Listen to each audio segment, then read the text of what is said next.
अस्सलाम वालेकुम जी बच्चों, कैसे हैं आप लोग। अच्छा जी बच्चों, आज 10.2 एक्सरसाइज करेंगे। 10.1 हमने की थी, उसमें बेसिकली हमने ग्राफ बनाना सीखा था कि किस तरह से एक्स एक्सिस और वाई एक्सिस के ऊपर मुख्तलिफ तरह के फंक्शंस को हम शो करवा सकते हैं, दिखा सकते हैं। जो हमारे लीनियर फंक्शंस थे उनका सीधा स्ट्रेट लाइन ग्राफ बनती थी, जो क्वाड्रेटिक फंक्शन थे उनका हमारा जो है थोड़ी कर्व की शक्ल में बनता था, क्यूब जो है वो जिगजैग बनता है एंड सो ऑन, इस तरह से चीज़ें होती हैं।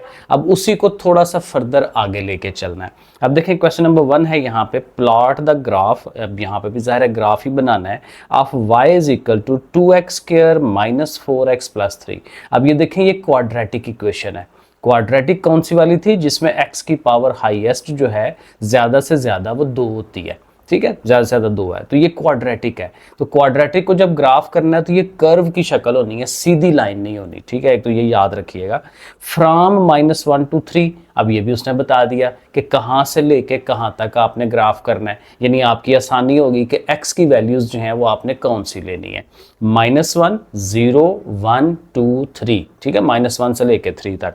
ओके, फिर अगला काम नया जो है वो ये है कि ड्रॉ टेंजेंट एट 2, 3। अब 2, 3 जो पॉइंट होगा, अभी हम दिखाते हैं कि कौन सा पॉइंट है। वहां पे एक स्ट्रेट लाइन, टेंजेंट होती है स्ट्रेट लाइन, जो जो हमारी कर्व बनी होगी ना, उस कर्व के बिल्कुल एक बाहर से टच करते हुए एक लाइन हमने ड्रॉ करनी है, जिसको हम टेंजेंट कहते हैं। अभी मैं दिखाता हूं आपको। तो ये 2-3 चीजें हैं, और टेंजेंट जब बना लेंगे तो उस टेंजेंट वो से सीधी लाइन के हमने ग्रेडियंट फाइंड करना है। ग्रेडियंट का मतलब कि उसकी स्लोप कितनी है, कि वो ऐसे है या ऐसे है या ऐसे है, तो कितना वो टेढ़ा है। ठीक है, उस तरह से उसकी जो है स्लोप फाइंड की जाती है। तो ये 2-3 चीज़ें हैं। सबसे पहला काम तो आपने यही करना है कि आपने x की डिफरेंट वैल्यूज़ लेनी है, वही -1, 0, 1, 2, 3, क्योंकि उसने देखें कहा हुआ है -1 से 3 तक जाना है। तो -1 के बाद 0 आता है, आगे की तरफ जाना है ना, प्लस की तरफ जाना है। -1 से 0, 0 से फिर 1, 2, 3। अब ये वैल्यूज बारी बारी कहाँ लगानी है? इस फंक्शन के अंदर पुट करानी है। तो x की जगह पे पहले आपने -1 लगाना है। ये मैंने आपको बताया था, कैलकुलेटर में एक ही दफ़ा ये सारा कुछ लिखा जा सकता है। मैं दोबारा आपको दिखा देता हूँ। तो देखिए, हमारे पास जो फंक्शन है 2x स्क्वायर है ना, तो आपने 2 लिख लेना है, ब्रैकेट लगा लेनी है, और x की जगह पे वैल्यू आनी थी -1। तो आपने -1 ब्रैकेट के अंदर ब्रैकेट क्लोज करनी है, और ऊपर देखें स्क्वायर है, तो आपने यहाँ स्क्वायर वाला बटन दबा लेना है। ठीक है, ये चीज़ बन गई। अब आगे क्या है? -4x। तो माइनस को दबाएं, फिर 4 है, और आगे फिर x आना है, तो x की वैल्यू फिर जो है -1 लगनी है। -1 ऐसे लिखें और ऐसे कर दें। ठीक है, ब्रैकेट क्लोज, जो शक्ल बनी हुई है उस तरह से, और आगे +3 है। अब ये देखिए -1 पुट किया, इसी तरह से अब 0, फिर 1, 2, 3 ऐसे आप पुट करा लेंगे। अब इक्वल टू दबाएं तो देखें आपको वो सिंगल फौरन आंसर सारा हल करके दे देता है। तो इसकी वैल्यू कितनी आ रही है? 9 आ रही है। तो देखें 9 आई थी वैल्यू। तो इस तरह से करके ये सारी वैल्यूज़ हम कैलकुलेट कर लेंगे, क्योंकि कुछ भी किए हैं काम, आपने कोई फिजिकली उसको लिख के सारी इक्वेशन हल नहीं करनी, वो तो बड़ा लंबा काम हो जाता है। तो आपने कैलकुलेटर का सहारा लेना है, वो खुद ही करता जाएगा। तो ये वैल्यूज़ आपके पास आ जाएंगी। अब इनको ग्राफ करना है। अब x की वैल्यूज तो सीधी सीधी हैं, माइनस की एक वैल्यू है, बाकी 1, 2, 3 है। तो देखें, जब आपने x एक्सिस और y एक्सिस बनाना है, तो ये x एक्सिस होता है ना, तो इसमें देखें जहाँ पे y वाली लाइन कट करते हैं तो उससे पीछे एक -1, इधर ज़ाहिर है यहाँ पे 0 होता है। ये 1, 2, 3, 4, 5, और ये मैंने पहले भी बताया था कि आप स्केल के साथ ये लगाएं। जब स्केल रखेंगे ना यहाँ पे, तो स्केल का 0 इधर रखें, और वहाँ से 1 या 2 सेंटीमीटर जितना भी गैप रखना है। ये मैंने 2-2 सेंटीमीटर का रखा हुआ है, क्योंकि अक्सर औकात 2-2 सेंटीमीटर का जो गैप है ना, बड़ा प्यारा बनता है, अच्छा बनता है। 1 सेंटीमीटर बहुत छोटा सा हो जाता है, तो इसलिए 2-2 सेंटीमीटर का गैप रखें, ज़्यादा अच्छा बनेगा। और इस साइड में तो लाइनें बनी हुई हैं, तो 1, 2, 3, 4, 5 या जितना भी रखना है वो हम y एक्सिस पे रख लेते हैं। अब y एक्सिस पे देखें, हमारी वैल्यूज आनी है 9 तक। ठीक है ना, 1, 3, 9 तक जाना है। तो 9 तक देखें, अगर आपके पास तो स्पेस है तो फिर तो ठीक है, वरना 2-2 का गैप रख लें, 2, 4, 6, 8, 10। ठीक है, उस तरह से 9 उसमें आ जाता है। वरना मेरे पास चूंकि जगह ज़्यादा थी तो मैंने 1, 2, 3, 4, 5 कर लिया उसको। अब देखें, पहला जो पॉइंट है -1 पे 9 होना चाहिए। तो -1 ये x की वैल्यू, और उसके सामने 9 स्केल रख के। अब स्केल फिलहाल मेरे पास नहीं है, सॉरी, ये नज़र आ गया मुझे, ये मैं आपको दिखा देता हूँ, ये छोटा स्केल है। ओके, तो स्केल रखना है आपने। तो ऐसे करके, ये बहुत पुराना स्केल कहीं से निकल आया, तो ये देखें ऐसे करके इसको आप रखेंगे, तो उधर से देखें वो 9, तो 9 के सामने देखें वहाँ पे मैंने पॉइंट लगा दिया उसका। इसी तरह से जो 0 है, x 0 हो तो y 3 है, तो x 0 और उधर से y 3 ये, तो ये पॉइंट मिल जाता है। फिर 1 के ऊपर 1 है, x की वैल्यू 1 है तो उधर से y भी 1 है, तो 1 पे 1 ये वाली वैल्यू, एंड सो ऑन। 2 पे 3 है और 3 पे जो है फिर 9 जा रहा है। अब जब ये पॉइंट्स मिल जाएंगे तो असल काम अब ये है कि इन पॉइंटों को जब आपने मिलाना है तो स्ट्रेट सीधी लाइन से नहीं मिलाना, कोशिश करनी है हल्की सी कर्व बने, ठीक है। वो पहले फिर यही कोशिश किया करें कि कच्ची पेंसिल से थोड़ा बना लिया करें, लेड पेंसिल से, ठीक है। और जब लगेगा सही बन गया, कहीं मिटाना भी पड़ जाता है, तो सही बन गया अगर, तो फिर आप उसके ऊपर जो है यहाँ हल्का सा उसको पहले मिटा लें और उसके ऊपर ऊपर जो है उसको बना लें, तो वो ज़्यादा बेहतर होता है। तो ये मैंने कोशिश की है, देखें ऐसे करके जब आपने यहाँ से लाना है इसको, तो कोशिश करें ऐसे कर्व्ड की शक्ल में जो है वो लेके आए। वो लग यही रहा है कि स्ट्रेट लाइन है, लेकिन जाहिर है कि थोड़ा सा कर्व की शक्ल में लाना है। अब ज़ाहिर है हाथ से हम बना रहे होते हैं तो इसमें थोड़ा बहुत प्रॉब्लम आ सकती है, लेकिन जाहिर है कि उनको भी पता है कि हाथ से इसी तरह से ही बनता है, जो मर्जी बंदा बनाएगा थोड़ा सा आगे पीछे ये चीज़ हो जाती है।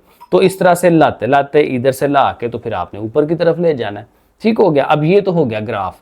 अब अगला काम ये था कि 2-3 पॉइंट, 2-3 पॉइंट का मतलब ये x की वैल्यू 2 हो, y की वैल्यू 3 हो।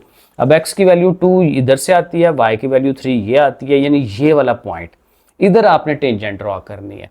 अब टेंजेंट ड्रॉ करनी है तो अगेन आपने स्केल रखना है और ऐसे लाइन ड्रॉ करनी है कि ये लाइन देखें, ये जो मैंने लगाई है कच्ची पेंसिल से लगाई है, तो ये देखें वो हमारा जो ओरिजिनल ग्राफ है उससे उस तरफ नहीं जा रही, पीछे पीछे रह रही है, ठीक है। तो ऐसे करके आपने उसको जो है वो करके लगा देना है।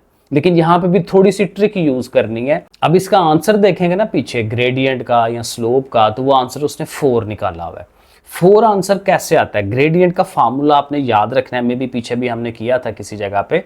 वो होता है y2 minus y1 over x2 minus x1, कि जी y में कितनी चेंज आ रही है और इधर से x में कितनी चेंज आ रही है, दो पॉइंटों के दरमियान फासला कितना आ रहा है, ठीक है, वो उस तरह से। अब वो फाइंड करने के लिए पीछे आंसर तो 4 है। अब 4 कैसे आ सकता है? क्योंकि इस पॉइंट से आपने ये जो लाइन ड्रॉ की है वो इस तरह से ड्रॉ हो के देखें, यहाँ पे देखें, मैं अगर इस लाइन को नीचे की तरफ लाता हूँ तो x की वैल्यू जो है ये तकरीबन 1 और 2 के दरमियान में है, ये आ जाती है ऑलमोस्ट 1.5। और उधर से देखें जब ऊपर की तरफ जा रही है तो ऊपर से जाते जाते यहाँ पे ये देखें इधर से 5 है, और इसको मैं अगर नीचे लेके आता हूँ तो ये देखें 2 और 3 के दरमियान 2.5 बनती है। तो 1.5 से 2.5, 2.5 में से 1.5 माइनस करें कितना आता है? 1, ठीक है। तो x में जो फर्क आ रहा है वो 1 है, x2 माइनस x1, 2.5 में से 1.5 निकाल दें तो 1 आता है। अब ऊपर से असल काम ये है ऊपर वाला कि y की सेकंड वैल्यू और y की फर्स्ट वैल्यू, y की फर्स्ट वैल्यू देखें इधर से 1 है, उधर से देखें 5 है, तो 5 में से 1 आपने माइनस करना है, तो देखें 4 आंसर आएगा, और 4 को 1 पे डिवाइड करें तो 4। सो अल्टीमेटली हमें 4 आंसर लाना था। तो उसके लिए ये है कि आपको इसको थोड़ा सा ना ऐसे इस तरह से करके थोड़ा स्टैंड आउट करके जो है वो बनानी पड़ेगी ऐसे लाइन, ठीक है। वरना तो आप देखें मेरे ग्राफ के हिसाब से वो थोड़ी सी ऐसे भी बन सकती थी, ठीक है, लेकिन जाहिर है कि वो इस तरह से लग रही हो कि उसको ऐसे जस्ट टच करती हुई गुजर रही हो। ये देखें अब ये जो लाइन ऐसे करके जा रही है ऐसे, ठीक है, इस तरह से। अब ये थोड़ा सा फर्क आ गया कि जी थोड़ा इधर भी टच होती हुई नजर आ रही है, लेकिन बहरहाल ये है कि आपने कोशिश करनी है थोड़ी खड़ी खड़ी लाइन बने, खड़ी खड़ी बनेगी तो फिर आपका ये वाला जो आंसर है वो ज़्यादा बेहतर बनेगा। अब प्रॉब्लम वही है, अगर हम इसको कंप्यूटर पे बनाएंगे ना तो बिल्कुल परफेक्ट वो बना के देगा, लेकिन ज़ाहिर है जब हाथ से बनाते हैं तो थोड़ी बहुत प्रॉब्लम आ जाती है, लेकिन तरीका जो है वो इस तरह से ही है।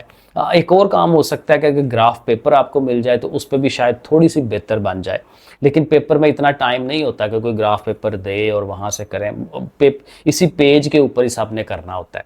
तो बहरहाल question number 2, plot the graph, यहाँ पे भी ग्राफ करना है, 3x square plus x plus 1 है, तो ये भी क्वाड्रेटिक फंक्शन है, तो इसका भी कर्व्ड की फॉर्म में बनेगा। एंड ड्रॉ टेंजेंट एट 1 5 पे टेंजेंट ड्रॉ करनी है पिछले सवाल की तरह। आल्सो फाइंड ग्रेडियंट, बिल्कुल पिछला काम ही है कि ग्रेडियंट भी फाइंड करना है। अब यहाँ ये है कि उसने हमें ये नहीं बताया कि x की वैल्यू कौन सी लेनी है, लेकिन एक ये पता है कि ग्रेडियंट कहाँ बनना है, x इज इक्वल टू 1 पे। तो वही कि जी 0 1 2 3, या अगर माइनस की भी एक दो वैल्यू लेनी है x की तो वो आप ले सकते हैं। तो x की देखें -2 -1 0 1 2 इस तरह से वैल्यूज ले ली हैं। अब पुट उसी तरह से करानी है, -2 आपने इधर इधर पुट कराना है, जैसे मैंने अभी आपको तरीका बताया, कैलकुलेटर में करें वो खुद ही आपको ये वैल्यूज देता जाता है। -2 पुट कराएंगे y 11 आ जाएगा, -1 पुट कराएंगे 3, एंड इस तरह से 5 वैल्यूज आ गए। अब ये भी एक याद रखिए कि जब भी क्वाड्रेटिक वगैरह हो तो उसमें सिर्फ 2 पॉइंटों से काम नहीं चलता, उसमें कुछ 4-5 पॉइंट हों तो फिर ओवरऑल शक्ल जो है ग्राफ की बेहतर नज़र आती है। तो इसलिए देखें ये 5 या 6 पॉइंट लेने चाहिए कम अज़ कम। तो देखें अब ये वैल्यूज़, अब उसी तरह से y की वैल्यूज़ हमारी मैक्सिमम 11 तक 15 तक भी जा रही है, ठीक है। और x की वैल्यूज़ जो हैं वो तो वही सीधी सीधी हैं, 1 2 3 4। तो x एक्सिस तो हम उसी तरह बना लेंगे, लेकिन देखें y एक्सिस को बिल्कुल मिडल में से हम उसको कट करा रहे हैं। मिडल में इसलिए कि क्योंकि नेगेटिव हमने x की वैल्यूज़ भी ली हैं, पॉजिटिव वैल्यूज़ भी ली हैं, तो इसलिए बिल्कुल मिडल में हमने बनाया है। और y की चूँकि ज़्यादा से ज़्यादा 15 तक जानी थी तो 2 2 का गैप मुनासिब रहेगा ताकि 15 तक हम जा सकें। अब -2x की वैल्यू पे y 11 है, तो y 11 -2 पे देखें, जब -2 पे आप ऐसे करके इसको स्केल रख के देखेंगे तो वो उधर से देखें आपको ये 11, 10 और 12 के दरमियान में 11, ये देखें ये पॉइंट मिल रहा है। इसी तरह से -1 पे 3 है तो -1 और इधर से देखें 2 और 4 के दरमियान में 3, और इसी तरह से 0 पे 1 और फिर बाकी वैल्यूज़। तो ऐसे करके इसको भी आपने कर्व्ड हाथ से जो है ऐसे ऐसे थोड़ा थोड़ा करते जाना है, पहले कच्ची पेंसिल फिर पक्की उस पर यूज़ कर लें। और फिर 1 5 पे ग्रेडियंट ड्रॉ करना है, और 1 5 जो है x की वैल्यू 1 हो y 5 हो, तो x की वैल्यू 1 और उधर से y 5 यानी ये वाला पॉइंट। तो इस पे भी देखें ये मैंने ड्रॉ की हुई है, थोड़ा सा इसको भी बिल्कुल ज़रा सा ऊंचा रख के। जब भी ग्रेडियंट कहता है, ये जो टेंजेंट बनाने के लिए कहता है, तो उसको थोड़ा सा ना ऐसे रख किया करें, तो क्या ऐसे करके नहीं, थोड़ा ऐसे करके करेंगे तो बेहतर बनेगी, ठीक है। तो इस तरह से करके ये अब ज़ाहिर साथ थोड़ी सी टिप्स और ट्रिक्स जो हैं वो साथ साथ हमें चलानी पड़ेंगी, ठीक है, ऐसे करके। तो ये इस तरह से ये बन जाएगी। और इसका भी ज़ाहिर है वही तरह स्लोप निकालनी है, ग्रेडियंट स्लोप का formula y2 - y1 over x2 - x1। अब ज़ाहिर है इसका मतलब क्या है कि इस पॉइंट पे x की वैल्यू कितनी है और उधर से y की वैल्यू कितनी है। तो x की वैल्यू इधर से 1 है और कोई पॉइंट ले लें एक और सेकंड पॉइंट इसी टेंजेंट के ऊपर, ठीक है, ये वाला पॉइंट फॉर एग्जांपल, क्योंकि यहाँ इस लाइन के ऊपर इसलिए ले रहा हूँ कि इधर से हमें पता चल जाएगा कि y 12 है, और इधर से इसको नीचे लेके आएंगे तो 2 के ऊपर। तो x की वैल्यू एक 1 है और एक 2 है, और y की वैल्यू एक जो है वो 5 है और एक 12 है। तो उन वैल्यूज़ को हम लगा देंगे, y2 - y1 x2 - x1, दोनों को माइनस कराएं, 7/1 7 आंसर इसका बनता है। अच्छा जी, क्वेश्चन नंबर 3 है the strength of students in a school was this one. अब एक स्कूल है और स्कूल में जो बच्चों की तादाद है वो उसने बताई हुई है। 2016 में 1000 बच्चे थे वहाँ पे। इफ़ द स्ट्रेंथ डिके का मतलब होता है कोई चीज़ आहिस्ता आहिस्ता डिके करना, कम होते चले जाना, ख़राब होते चले जाना। जैसे कोई चीज़ फल वगैरह पड़ा होता है ना, तो हम कहते हैं जब वो ख़राब होता है हम कहते हैं डिके हो गया, ठीक है। तो डिके गलना, सड़ना, ख़राब होना। तो किसी चीज़ का नीचे की तरफ जाना, कम होने की तरफ जाना, उसको डिके कहते हैं। तो 1000 पहले था और with the passage of time वो जो है वो कम होते गए बच्चे, वहाँ पे पढ़ाते नहीं सही होंगे या फैसिलिटीज़ अच्छी नहीं होंगी। If the strength decay according to the equation, अब किस तरह से वो बच्चे कम होते हैं उसके लिए ये इक्वेशन है, इससे पता चलेगा कि किस किस तरह से कम हो रहे हैं। 1000 बाहर है, e की पावर -t है, और t का मतलब टाइम है कि 2016 में कितना था, 17 18 1 साल 2 साल 3 साल, उस तरह से t की वैल्यूज़ 1 2 3 हम लगाते जाएंगे। Where s is the number of student, ज़ाहिर है s ये स्टूडेंट का नंबर है और टाइम जो है वो हमारा आ गया। अब इसको क्या करना है जी, ग्राफ करना है इस इक्वेशन को from t is equal to 0 to 9, यानी 2016 से लेके 2025 तक 9 साल बनते हैं। तो उस पूरे 9 साल का डाटा हमें चाहिए 0 से लेके 9 तक। तो सिंपली हमने क्या करना है, t की जगह पे एक दफ़ा 0 लगाना है, एक दफ़ा 1 2 3। अब इसकी भी एक दफ़ा मैं दिखा देता हूँ कि ये e की पावर में कैसे लिखते हैं, बाज़ बच्चों को नहीं पता होता। तो इसको आप कैलकुलेटर पकड़ेंगे, 1000 लिखेंगे क्योंकि ज़ाहिर है पहले 1000 है ना, फिर e है। तो e देखें ये यहाँ करके बना हुआ है, ये जो नीचे है ना x 10x, इसके ऊपर यहाँ पे करके e बना हुआ है, अगर आपको नज़र आ रहा हो, ठीक है। अब ये e कैसे आएगा, ये शिफ्ट से नहीं आएगा, शिफ्ट दबाएंगे तो पाई आता है। अल्फ़ा दबाएंगे, अल्फ़ा दबा के ये इसको दबाएंगे, देखें अल्फ़ा को दबाया और फिर इस वाले को दबाया तो ये देखें e लिखा हुआ आ जाता है, ठीक है। अब वही बात मैं इसलिए कहता हूँ कैलकुलेटर थोड़ा बेहतर लें, ये मेरे वाला जो है यही वाला ले लें तो अच्छी बात है। सो ई और इसकी पावर में आना है, तो पावर के लिए ये बटन है, एक्स के ऊपर ये जो डॉट बना हुआ है, तो इसको आप दबाएंगे तो देखें ई की पावर वो शो कर देगा। अब यहाँ आपने माइनस भी शो करना है पावर के अंदर, तो माइनस ये वाला ना लगाएं, ये बेहतर है, तो ये माइनस लगाएं, देखें माइनस भी आ गया। अब जगह बन गई है जहाँ पे आपने 0 1 2 3 लगाना है। 0 लगाने की ज़रूरत नहीं है क्योंकि जब आप 0 लगाएंगे ना तो ये ई वाला सारा पार्ट 1 हो जाता है, तो 1000 आंसर आता है। ये देखें जब 0 है तो वो 1000, क्योंकि इस पार्ट ने सारे ने 1 हो जाना है। अब 1 से शुरू करें, तो पहले t की जगह 1 लगाएं, तो देखें 1, अब लिख दिया ना जो है, तो अब आपने इक्वल टू दबाना है तो वो आंसर मिल जाएगा 367.87। तो इसको थोड़ा राउंड ऑफ कर लेना, क्योंकि 0.8 है तो इसको 7 को 8 कर लें, 368। पॉइंटों की ज़रूरत नहीं है, 368। इसी तरह 2 लगाएं, 2 के ऊपर ये वैल्यू। अब ज़ाहिर तरीका मैंने आपको बता दिया कि वैल्यूज़ कैसे लगानी है, e की पावर -2, e की पावर -3 ऐसे लगाते जाएं और ये सारी वैल्यूज़ जो हैं लेते जाएं। ठीक है, इसमें अगर कोई पॉइंट में आता है तो उसको राउंड ऑफ कर लेना है। पॉइंट के बाद 5 से छोटी रकम है तो छोड़ दें, 5 से बड़ी है तो पॉइंट के पीछे एक नंबर बढ़ा दें। वो मैंने किया इस तरह से, तो ये वैल्यूज़ आपको मिल जाएंगी। अब इसको ग्राफ करना है। अब ग्राफ करने के लिए टी की वैल्यूज़ टी एक्स एक्सिस पे आना है। अब टी जा रहा है 0 से लेकर 9 तक, तो वो ठीक है, वो देखें मैंने थोड़ा इधर करके बनाया है और फिर ज़ाहिर है वही स्केल रख के। अब मैंने इसको ना लिया है स्केल के ऊपर 1.5 तक, ताकि मैं अब ज़्यादा वैल्यूज़ दिखा सकूँ। ये देखें, ये यहाँ 0 पे 0 किया, ये देखें मैंने जब यहाँ निशान लगाया है तो ये देखें 1 और 2 के दरमियान में 1.5, 1.5 के बाद 3, 3 के बाद 4.5। ठीक है, इस तरह से ज़रा और थोड़ा सा छोटा होगा, क्लोज हो जाएगा, लेकिन ये है कि ज़्यादा बेहतर आपके पास आ जाएगा क्योंकि आपने 9 तक जाना है। ठीक है, अब इस साइड पे प्रॉब्लम ये है कि आपकी वैल्यूज़ जो हैं वो हाईएस्ट जा रही है 1000 पे, वाई की वैल्यू। ठीक है, तो अब 1000 यहाँ पे कैसे शो कराएंगे, तो उसके लिए ये है कि 100 का फिर गैप रख लें, 100, 200, 300, तो ये ऊपर से देखें 1000 तक भी चला जाएगा। अब t इज इक्वल टू 0 पे 1000 है, तो यहाँ 0 है ना, तो उस पे 1000 ये, तो हमारा पहला पॉइंट तो इसी लाइन के ऊपर आ जाएगा ना। दूसरा जो है 1 के ऊपर 368 है, तो ये इसको रख के अब ये 368 थोड़ा सा अंदाज़ा ही लगाना है। 1 के ऊपर 368, अब 368 किधर होगा, 300 और 400 के दरमियान में 350 होता है, तो 350 से हल्का सा ऊपर कर दें। ठीक है, वो इधर से इतना का मिल जाएगा। अभी वही बात है, ये एग्जैक्ट नहीं होना, ये हल्का सा इसी तरह से काम चलना है। 2 के ऊपर जो है 135 है, तो 135, 100 और 200 के मिडल से हल्का सा नीचे, तो यह क्योंकि मिडल में 150 होता है तो वो देखें यहाँ पे करके आ जाएगा। 3 के ऊपर जो है वो 50 है, तो 3 के ऊपर 50 तो बिल्कुल ठीक है, 0 और 100 के बिल्कुल मिडल में।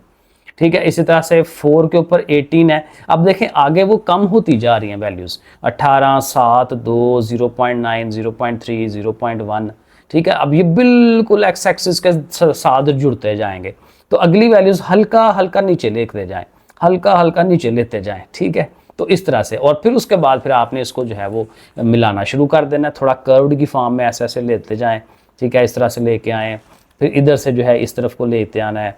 तो बस कोशिश ये करनी है कि ये जो ग्राफ वाली लाइन है जुड़े ना इसके साथ, हल्का सा गैप नज़र आता रहे बहरहाल। और लेकिन ये भी है कि साथ साथ काम भी करते जाना है, तो थोड़ा सा मुश्किल हो जाता है, लेकिन बहरहाल कोशिश करें। ओवरऑल शक्ल जब बन जाएगी तो वो सही नंबर दे देगा आपको। तो इस तरह से ये ग्राफ हो जाता है, और इसमें कोई एक्स्ट्रा चीज़ तो मेरे ख्याल में नहीं पूछी हुई थी, बस उसने यही कहा था ग्राफ कर दें। तो ये हमारा क्वेश्चन नंबर 3 का ए पार्ट हो जाता है। बी पार्ट में फिर उसने एक्स्ट्रा जो पूछा हुआ है, फ्रॉम द ग्राफ, ये जो ग्राफ आपने बनाया है, estimate the student strength in 2019। अब 2019 में उसकी स्ट्रेंथ कितनी आएगी। अब वो ग्राफ को देखने की ज़रूरत नहीं है, आपने ये किया हुआ था ना, यहीं से अंदाज़ा लगा लें। ठीक है, उसने को कौन सा पता है कि आप ग्राफ को देख के बता रहे हो कि इसको देख के बता रहे हो। ठीक है, क्योंकि एग्जैक्ट आंसर भी तो देना है ना, तो इसलिए टाइम जो है 2019 की वो बात कर रहा है। तो ये देखें कहाँ से स्टार्ट लिया उसने, 2016 में t 0 था। ठीक है, तो 16 में 0, 17 में 1, 18 में 2, 19 पे 3, तो 2019 की बात कर रहा है, तो 3 पे देख लेंगे कितना है, वो 50 है। तो बस लिख लें कि 2019 जो है टाइम 3 था, और s जो है वो 50 स्टूडेंट्स जो है वो आ रहे हैं। इसी तरह से वो 2023 की भी बात की है, तो उसी तरह से गिनते जाएं। 2023 जो है वो t = 7 बनता है, और उसमें जो है वो वैल्यू आ रही थी 0.9। अब बच्चे 0.9 तो नहीं हो सकते ना, तो वो 0.91 के राउंड अबाउट ही है, तो समझे कि एक बच्चा रह गया स्कूल के अंदर, तो s = ऑलमोस्ट जो है वो एक student. Question number 4, the demand and supply function. अब डिमांड और सप्लाई ये इकोनॉमिक्स के कंसेप्ट होते हैं। कोई भी चीज़ जो मार्केट में बिक रही होती है ना, उसकी डिमांड होती है कि लोग कितना उसको लेना चाह रहे हैं, और एक सप्लाई होती है कि जो बेचने वाले हैं वो कितना बेचना चाह रहे होते हैं। तो ये बड़े मज़ेदार कंसेप्ट है, मैंने खुद पढ़े हुए हैं, MA इकोनॉमिक्स मैंने किया हुआ है, तो उसमें बड़ा मज़ेदार ये कंसेप्ट है डिमांड सप्लाई वाला। तो बहरहाल तो डिमांड और सप्लाई दी हुई है, ये देखें प्राइस है डिमांड की। 400 माइनस 5Q ये उसका फंक्शन है डिमांड का, और ये सप्लाई का फंक्शन है। PS is equal to 3Q plus 24, इसमें प्लस होता है उसमें माइनस होता है। ये उसकी थ्योरी है सारी इकोनॉमिक्स की। बहरहाल तो ये दो फंक्शंस हैं हमारे पास। अब करना क्या है, इनको भी हमें ग्राफ ही करना है, plot the graph of each function. दोनों फंक्शंस को ग्राफ करना है, डिमांड को भी सप्लाई को भी। डिमांड का फंक्शन बनता है इस तरह से करके, सप्लाई का फंक्शन बनता है इस तरह से करके, इसलिए एक दूसरे को क्रॉस करते हैं, और जहां पे क्रॉस करते हैं ना वहां से पता चल जाता है प्राइस कितनी है और क्वांटिटी कितनी है। लेकिन बहरहाल यहाँ पे इतना लंबा चौड़ा तो काम नहीं करना, बेसिकली दोनों को ग्राफ करना है। लेकिन ग्राफ करने के लिए उसने क्वांटिटीज बताई हुई हैं कि 0 क्वांटिटी से लेके 300 क्वांटिटी तक आपने रहना है। 0 पे कितनी डिमांड है, सप्लाई कितनी है, 300 पे कितनी है, या उसके दरमियान में कितनी है। और ये चूंकि बिल्कुल देखें लीनियर फंक्शंस है, इनकी जो लाइनें हैं बिल्कुल सीधी सीधी स्ट्रेट लाइनें बननी है, इसमें 2 पॉइंट भी मिल जाए तो इनफ होता है। लेकिन बहरहाल 0 से 300 पे जाना है तो 0 ले लें, 100 ले लें, 200 ले लें, 300 ले लें, तो 4 पॉइंट जो है इसमें आ जाएंगे। तो ये पॉइंट्स हम लेंगे और इनको ग्राफ कर लेंगे। तो देखें जो पहला फंक्शन है हमारा डिमांड वाला PD, उसको लेते हैं और उसमें क्वांटिटी जो है वही लेनी है 0, 100, 200, 300। तो 0 पुट कराएं इसमें, तो ये सारा पार्ट 0 हो जाएगा, तो प्राइस 400 हो जाएगी। फिर आपने 100 लगना है तो यहाँ 100 लिखेंगे, तो ये 5 से 100 500 हो जाएगा। 400 में से 500 निकालें तो माइनस का 100। फिर यहाँ पे 200 लगाएंगे तो ये 1000 हो जाना है, तो 1400 में से माइनस तो 600, माइनस का 600 एंड सो ऑन। इस तरह से वैल्यूज हमें मिल जाएंगी। इसी तरह से सप्लाई फंक्शन जो है उसको सामने रखें और यहाँ पे भी वैल्यूज वही लगाएं 0, 100, 200। तो 0 पुट कराएं Q की जगह पे, ये Q 0 करा रहे हैं ना, तो ये पार्ट खत्म हो गया, 24 आ गया। फिर यहाँ पे 100 लगाएंगे तो 300, 300 को और 324 हो जाएगा। फिर यहाँ 200 लगाएं तो 3 2 बार 6, 600 हो जाएगा, 624। यहाँ पे 624 होना चाहिए था, ठीक है, ये बहरहाल गलती हो जाती है। सो देखें इस तरह से हमें डिमांड वाले का भी एक फंक्शन या इसका टेबल मिल गया और सप्लाई वाले का भी टेबल मिल गया। क्वांटिटीज़ तो वही हैं 0 से लेके 300 तक। तो जब हमने ऐसे ग्राफ करना है तो देखें 0 और 100 और 200 और 300 इस तरह से करके उसको ले लें। और जो इधर से क्वांटिटी की प्राइसेस हैं, क्वांटिटी असल में माइनस में भी है हमारे पास, -100, -600, -1100, ठीक है, -1100 तक भी जाना है उसने, तो 200 का गैप रख लें, ठीक है।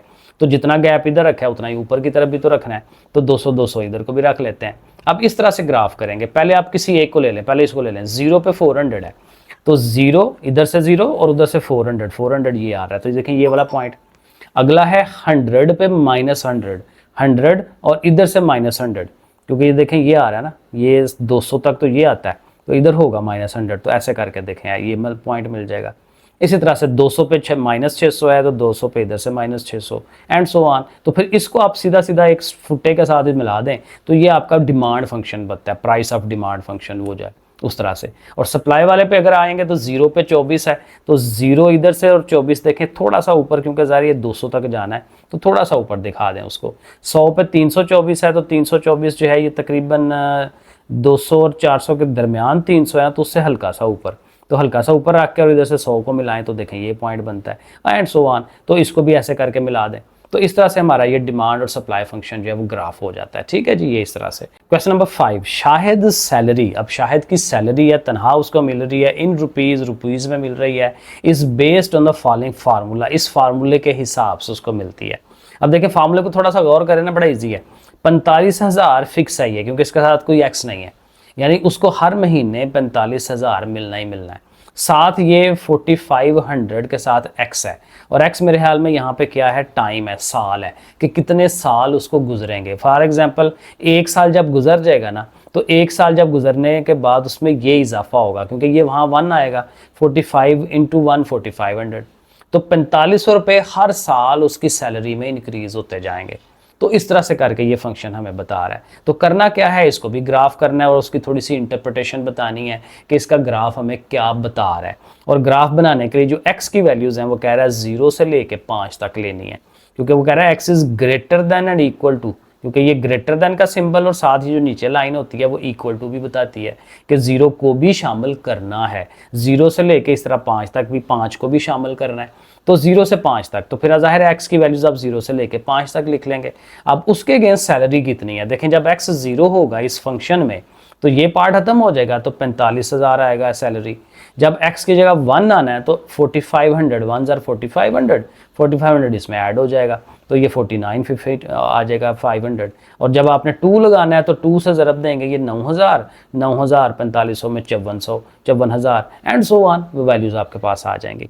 अब अगेन इसको ग्राफ करना है तो देखें सैलरी हमारी जो है 45,000 और उससे ऑनवर्ड है, तो फिर जाहिर है इधर तो आपका वही 1 2 3 4 5 आना है एक्स एक्सिस के ऊपर, और वाई एक्सिस पे मैंने 10-10 हज़ार का लिया है क्योंकि जाहिर है उसमें फिर चीज़ें शो हो सके सारी।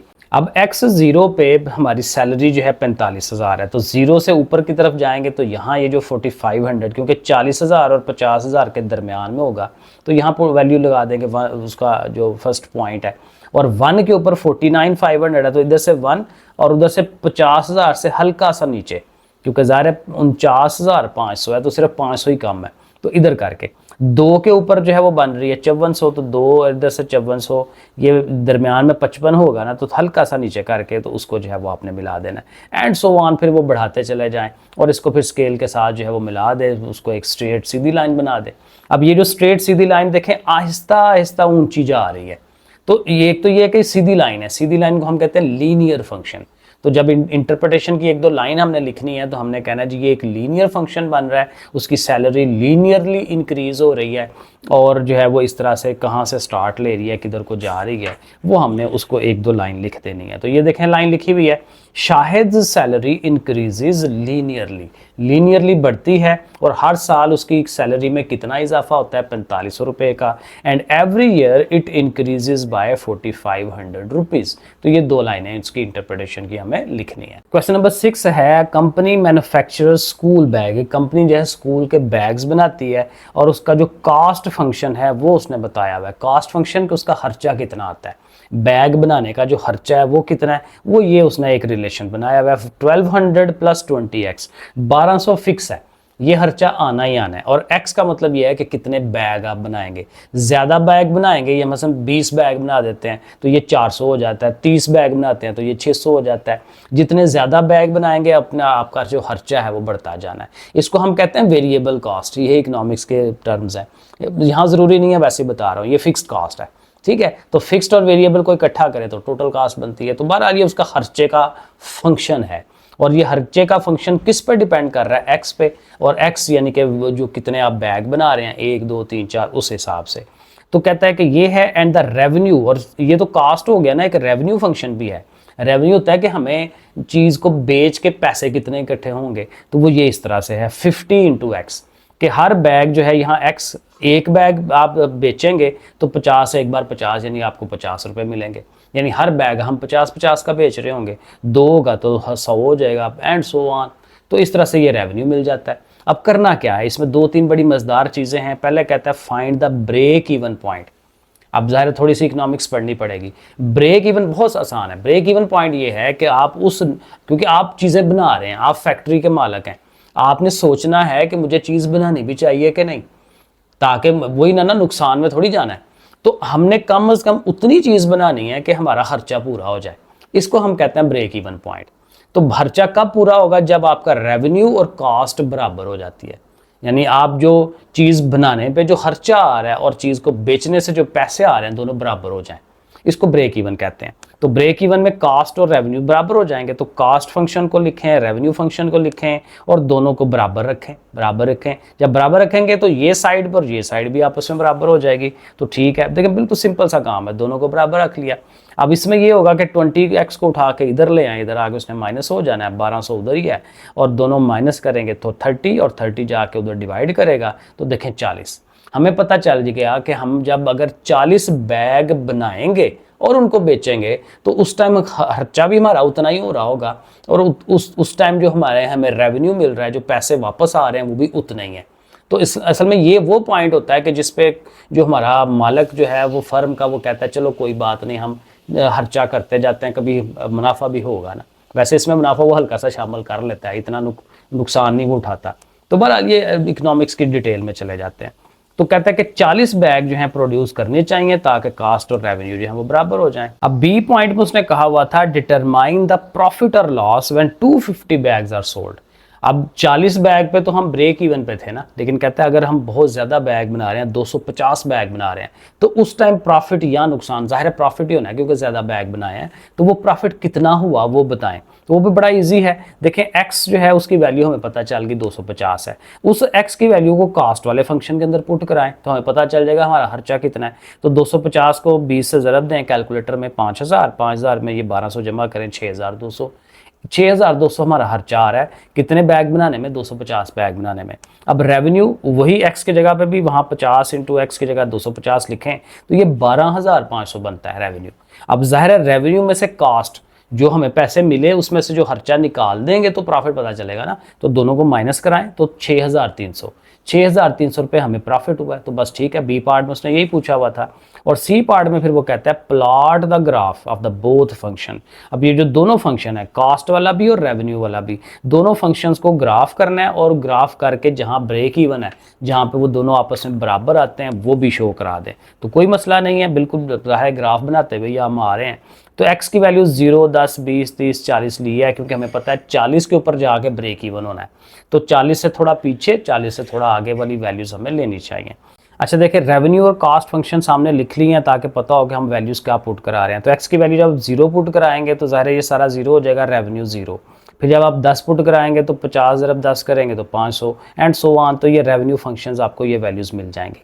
अब इन्हीं वैल्यूज़, ये जो x की वैल्यूज़ हैं, इन्हीं के सामने कास्ट फंक्शन देखना है। तो कास्ट फंक्शन में x की जगह आप 0 पुट कराएंगे तो ये सारा होगा, लेकिन कास्ट 1200 से स्टार्ट होनी है तो 1200 आएगा। फिर उसके बाद 10 आपने लगाना है इसकी जगह पे, तो 10 और 20 ये 200, 200 और 1200 1400। ठीक है, इस तरह से करके आपको ये वैल्यूज़ भी मिल जाएंगी। अब एक दफ़ा आपने ग्राफ करना है इनको, ठीक है, कि x की वैल्यू 0 से लेके 60 तक जा रही हैं, तो जाहिर है आपने फिर 0 से लेके 60 तक मतलब 10-10 का गैप रखना है। 2-2 सेंटीमीटर का गैप जो है वो आप रख लें उसके स्केल के हिसाब से, ठीक है। और 10, 20, 30, 40 ऐसे करके लिख लें। इधर से देखें 500, 1000, क्योंकि ज़ाहिर है हमारी वैल्यूज़ जो हैं काफ़ी ज़्यादा 3000, 2400 तक भी जा रही हैं, तो 50, 500, 500 का गैप रख के चलेंगे तो बेहतर होगा। अब पहले रेवेन्यू को ग्राफ करें। 0 पे 0 है तो ज़ाहिर है 0 0 यहीं पर होता है। फिर 10 के ऊपर 500 है तो इधर से 10 उधर से 500, इसको आप मिलाएं तो ये पॉइंट मिल गया। इसी के बाद 20 के ऊपर 1000 है तो 20 और उधर से 1000, ये पॉइंट। अब ऐसे पॉइंट लगाते जाएंगे तो ये बिल्कुल ऐसे स्ट्रेट लाइन बन जाएगी। इसी तरह से जो कास्ट फंक्शन है 0 पे 1200 है तो 0 इधर से और उधर से 1200 यानी कि 1000 और 1500, 1000 से थोड़ा सा ऊपर, मिडल पे भी नहीं रहना, मिडल से भी थोड़ा नीचे, क्योंकि मिडल में बन जाता है 1250 क्योंकि दरमियान में है ना, तो उससे थोड़ा सा नीचे करके स्टार्ट कर लें। 10 के ऊपर 1400 है, 10 और उधर से ये 1400, फिर ये 20 के ऊपर 1600 है, इधर से 20 और इधर से देखें ये 1600, ठीक है, वो ऐसे करके लगाते जाएं।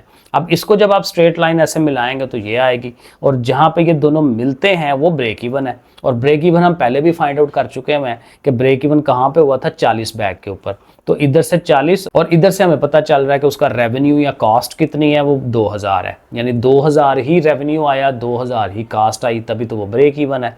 तो इस तरह से करके ये हमारा आ जाएगा, और नीचे लिख देंगे कि एक्स की वैल्यू 40 है बैग्स, और कास्ट और रेवेन्यू जो है वो दोनों एक दूसरे के बराबर हैं, 2000 रुपीज़ के। क्वेश्चन नंबर 7 है, a newspaper agency fixed cost of ₹70 पर एडिशन। यानी अब न्यूज़पेपर है तो अपनी जब न्यूज़पेपर्स निकालते हैं तो एक पेपर निकालने का उसको एडिशन कहते हैं, तो वो 70 रुपये उनके लगते हैं। And marginal printing and distribution cost of ₹40 पर कॉपी, और हर कॉपी अगली नई कॉपी बनाने पे 40 रुपये उनके लगते हैं। तो बहरहाल ये उसने वैसे बताया हुआ है, इसकी हमें ज़रूरत नहीं है सवाल में। असल ये जो प्रॉफिट फंक्शन है ना, इसको हमने यूज़ करना है कि प्रॉफिट फंक्शन ये है 10x - 70, और x का मतलब होगा कि कितने न्यूज़पेपर आप बना रहे हैं, ठीक है। तो इसको हमें याद रखना है, 10x - 70, where x is the number of newspaper, वही कि x न्यूज़पेपर है। प्लॉट द ग्राफ, ग्राफ बनाए and find profit for 500 newspaper. 500 जब न्यूज़पेपर आप बनाएंगे तो उस टाइम प्रॉफिट कितना होगा वो आप ज़ुबानी भी देख सकते हैं। जब आप यहाँ 500 लगाएंगे तो 500 को 10 से ज़रब दें 5000, 5000 में से 70 निकाल दें तो 4930 रुपये, तो वो हम ज़ुबानी भी प्रॉफिट उसको बता सकते हैं, लेकिन कहता है ग्राफ करके करें। तो ग्राफ करना है तो उसमें 500 तो शो होना ही चाहिए, तो 500 तक ज़रूर, 0 से लेके 500 तक जाएं, यानी 100 का गैप फिर बना लें। तो इधर एक दफ़ा 0 लगाएं, एक दफ़ा 100, एक दफ़ा 200, तो वो देखें हमने ग्राफ बना लिया है। जब 100 लगाएंगे तो फिर क्या आता है, 200 लगाएंगे फिर क्या आता है, वो मैंने तरीका आपको समझा दिया। तो x की वैल्यूज़ के अगेंस्ट जो प्राइस की वैल्यूज़ हैं, उसके प्रॉफिट की जो वैल्यूज़ हैं वो सारी हमारी ये आ जाएंगी। अब इनको ग्राफ करना है तो x एक्सिस पे तो ठीक है, वही 100 200 300 400 बनाएंगे, ठीक है, और एक जैसा गैप है। और इस साइड पे चूंकि देखें हमारी वैल्यूज़ जो हैं तकरीबन 6000 तक जा रही हैं, तो हज़ार का गैप रखेंगे तो ज़्यादा बेहतर हो जाएगा। अब प्लाट करना फिर आपको पता ही है, तो उसी तरीके से आप इसको बना लें, ठीक है, और फिर स्ट्रेट लाइन के साथ उसको जोड़ दें। और जो आंसर आपने देना है कि जी एक्स की 500 के ऊपर ये कितना आता है, तो वो ज़ाहिर है मैंने आपको बता दिया कि यहाँ पुट करा के आपको प्रॉफिट पता चल जाता है। तो एक्स की 500 के ऊपर प्रॉफिट जो है 4930 रुपये बन रहा है। और इसी तरह ये लास्ट वाला क्वेश्चन है, क्योंकि सब में एक जैसा ही काम है। Ali manufactures expensive shirts for sale to a school, school को शर्टें बना के वो बेचता है, उसका कास्ट फंक्शन रुपीज़ में। अब अगेन यहाँ कास्ट का फंक्शन है कि उसका खर्चा कितना आता है। अब ये भी यहाँ पे देखें एक्स का स्क्वायर है, क्वाड्रेटिक बन गया है, तो अगेन इसकी जो ग्राफ है बिल्कुल स्ट्रेट लाइन नहीं बनना, कर्व की शक्ल में बनना है। तो बहरहाल, और एक्स की वैल्यूज़ वो कह रहा है 0 से लेके 150 तक आपने जाना है, ठीक है। प्लॉट द ग्राफ बना लें और फिर कास्ट देखें कि 200 पे कितना आता है, तो फिर 200 पे भी फाइंड करना है तो 200 को भी शामिल कर लेते हैं, ठीक है। जब हमने वो वैल्यूज़ लेनी है एक्स की, तो एक्स की वैल्यूज़ जो हैं चूँकि 200 तक भी आनी है, तो मैंने 40 का गैप ले लिया। आप डिफरेंट गैप्स ले सकते हैं, 50 का ले लें, लेकिन चूँकि 200 तक जाना है तो इतने देखें ना, 1 2 3 4 5 6 वैल्यूज़ तो आ रही हैं, तो मेरे हाल में 40 इनफ है। 50 भी ठीक है, वो उससे भी हो सकता है। तो बहरहाल, तो अगेन उसी तरह से 0 पुट कराएं यहाँ पे फंक्शन में। कैलकुलेटर मैंने आपको बता दिया कैसे लगाना है। 0 लगाने से तो वैसे ये भी 0 ये भी 0, तो 1500 आ जाएगी इस कॉस्ट की वैल्यू। जब आपने 40 लगानी है तो फिर कैलकुलेटर का सहारा लें, 1500 लिखें प्लस 10 इंटू 40 लिखें, फिर यहाँ 40 लिख के उसका स्क्वायर मैंने आपको दिखाया पहले क्वेश्चन में कैसे करते हैं। तो वो आप वैल्यूज़ लगाते लगाते आपको ये कॉस्ट फंक्शन मिल जाएगा। अब कास्ट फंक्शन हमारा 11500 तक जा रहा है, तो इसका मतलब इधर हमारा 12000 तक वैल्यूज़ आनी चाहिए। तो मैंने 1500 का गैप रखा है ताकि उस तरह से हमारा ये 12000 उसमें शो हो जाए, और इधर से वही 0 40 80 120 160 200, ठीक है। अब 0 पे 1500 था ना, ये देखें 0 पे 1500, तो 0 इधर से और इधर से 1500। 40 पे 2200 है, तो 40 पे 1500 से तकरीबन ये मिडल में आ जाता है, ठीक है, क्योंकि उधर से वो 3000 है तो 2200 पे आना है, तो इतना ही आता है। और 80 पे 3500 है, इधर से 80 और ये 3000 से थोड़ा ऊपर 3500 एंड सो ऑन, ऐसे वैल्यूज़ लगाते जाएं। और इनको फिर वही बात, स्ट्रेट लाइन नहीं बनानी, कर्व की शक्ल में। देखें ये हल्का सा कर्व बना हुआ है, तो कर्व की शक्ल में इसको बनाएं तो ये ठीक बन जाएगा। तो इसमें ग्राफ ही करना था, और x इज इक्वल टू 200 पे वो हमने खुद ही पहले बना लिया है कि उसकी कास्ट कितनी आ रही है 11500, तो उसका आंसर नीचे ये लिख दें कि x अगर 200 हो तो कास्ट जो है 11500 आती है। सो दैट्स इट, ये हमारी एक्सरसाइज 10.2 डन हो गई। ओके फिर बच्चों, अल्लाह हाफिज़।